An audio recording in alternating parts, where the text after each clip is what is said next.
Hello everyone and welcome back to my channel. I know I have not been on for a while. I want to apologize for that, but I'm back and I'm back with a bang. Today I want to talk about being a single mother. Being a single mother is no walk in the park. It's not an easy job at all.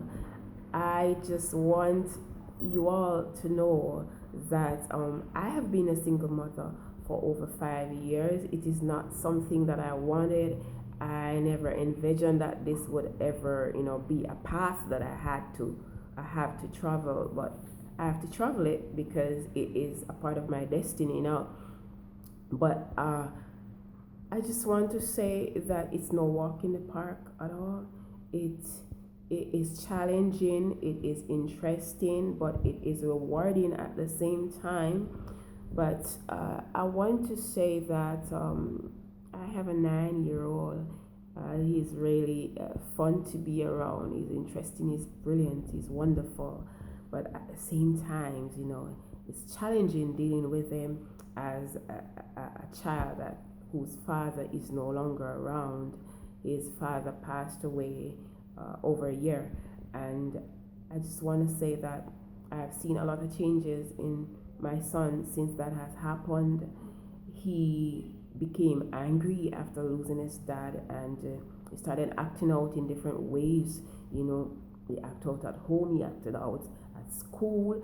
I had to be going to school so many times that weren't happening before. And he was sometimes he just cries, and sometimes he would sing and make up songs, and he just act up sometimes, and in those moments I listen. I allow him to be, and I listen and find the right moment to sit with him and talk with him, and to best as possible help him through those moments. I want to encourage you all that sometimes, when these things happen, you can allow your child to talk to a counselor. It is good to talk to a counselor sometimes. Sometimes people believe that talking to a counselor, it should be when you're having relationship problems or financial problems, but no, it's not a bad thing to allow your child or your children to go see a counselor. They are able many times to take you, even you, the parent, to help you through the process, because it's really challenging to deal with children, especially for those parents who have more than one, child, have more than one children. But for me, it's just one child, and my one child became like 10 children after losing his father. And I'm just grateful. I'm just grateful that with the right attitude, and with the right people encouraging me, and with prayers, and my belief, my faith in God, it helps me through a lot. But I really want to get down to the bottom line and to encourage you, to say to you that we have seen many things in the media. Children are being abused here, there, and everywhere.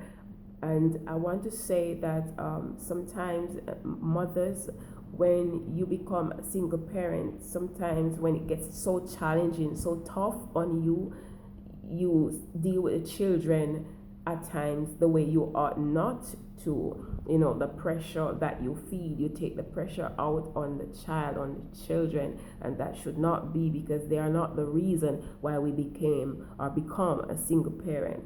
So I want to encourage you, if you are in that spot as I am at present, being a single mom, it is not the end of the world. You can be victorious in this, and your child can come out to be super great and be perfectly balanced. What you can and should do is to ensure that you have a male figure playing that father role in the child's life, because face it, we're women, we're a woman. I am a woman. We can't be a man. We will never be a man. So that role that a man will play we cannot do it. Yes, it's all good. That saying that they say, my mother who fathered me, it's all good and nice. But the reality is, a woman cannot be a man, neither can a man be a woman. So, that touch that the father will and can give, get someone to play that role, be it a cousin, be it an uncle, or a grandfather or a godfather. Just ensure that that person is worthy to be in your child's life, to play that role, to help your child to be balanced, to help him to be rounded. You don't want your child or your children to have low self-esteem and to be going to people who they should not be going to for advice. You don't want them to be looking for love in the wrong places, because we find that when they don't get that balance, they sometimes grow up and started looking for love in the wrong places, falling in the wrong hands, whether it be in the hand of a male that will abuse them, or in the hand of a female that will abuse them, whether sexually or otherwise. We don't want these things to be happening to our children. We don't want them to become masculine when they're supposed to be feminine, and feminine when they're supposed to be masculine. What we need to do is to really channel that drive and encourage and teach and lead and guide them to be what they ought to be. If they grow up and choose something else, that's fine. It won't be because you did not do what you ought to do, but ensure that you do whatever is necessary. Take care of your babies. They are precious. They are the future. Take care of them. Give them the love and the support that they deserve.